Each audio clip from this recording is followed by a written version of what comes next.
Assalamualaikum warahmatullahi wabarakatuh. Bismillahirrahmanirrahim.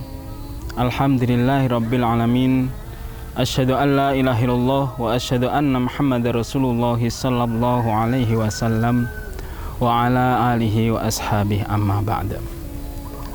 Para saudara sekalian, kita sebagai hambanya Allah butuh pertolongan dari Allah. Tanpa pertolongan dari Allah, kita tidak akan bisa apa-apa. Adapun kalau kita sebagai hamba Allah ingin pertolongan dari Allah, kita harus juga tahu apa saja yang bisa mendatangkan pertolongan dari Allah. Termasuk salah satunya di surat Al-Baqarah ayat 153, Allah berfirman, "Ya ayyuhalladzina amanu ista'inu bis-sabri was-shalah, innallaha ma'as-sabirin." Wahai orang yang beriman, minta pertolonglah pada Allah dengan sabar dan sholat. Sesungguhnya Allah beserta orang-orang yang sabar. Berarti di sini di ayat ini dijelaskan kalau orang ingin dapat pertolongan dari Allah, pertama supaya sabar. Nah, sabar di sini, tapi kadangkala orang itu merasa atau di situ ngomong sabar itu mudah, tapi dipraktekannya itu susah. Atau kadangkala di situ orang di situ sabar, tapi masih ada gejolak dalam hatinya. Di situ masih ada rasa sakit hati.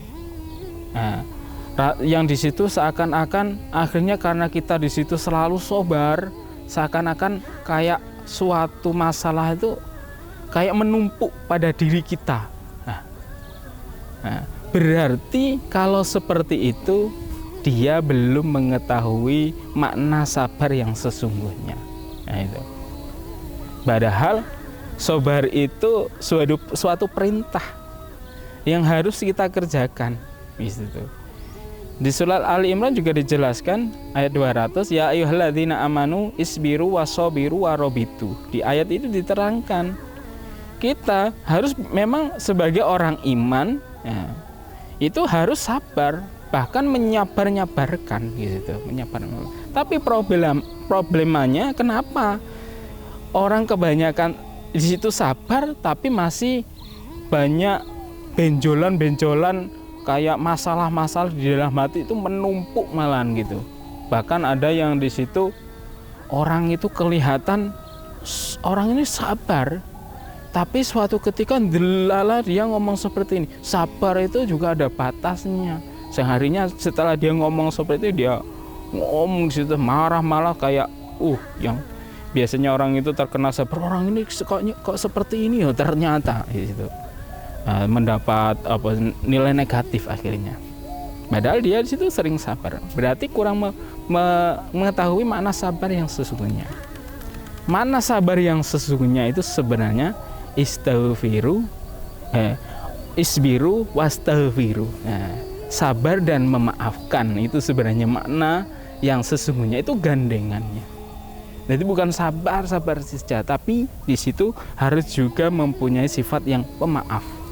Jadi kita sabar dengan penganiayaan orang, dengan perkataan orang, juga kita juga bisa memaafkan orang itu.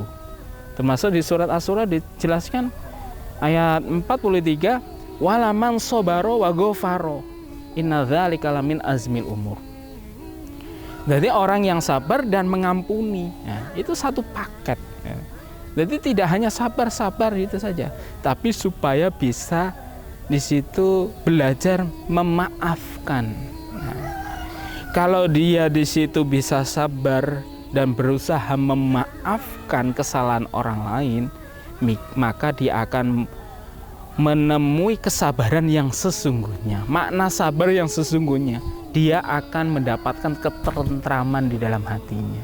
Sebab dia ikhlas, dia mengampuni orang tersebut. Mungkin di situ di suatu keluarga suami istri, kalau yang sudah keluarga, di situ istrinya mempunyai kesalahan, suaminya sabar, diam saja sabar.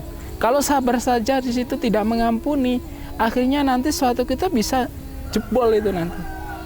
Tapi kalau di situ dia sabar, nah, bisa sabar, terusan dia juga mengampuni istrinya, dimaafkan istrinya, maka dia akan menemui ketentraman dalam hatinya. Itulah makna sabar yang sesungguhnya para saudara sekalian. Nah, semoga dengan sedikit ini bisa kita ambil manfaatnya. Dari saya ada kurang lebihnya, minta maaf yang sebesar-besarnya. Akhirul kalam, wassalamualaikum warahmatullahi wabarakatuh.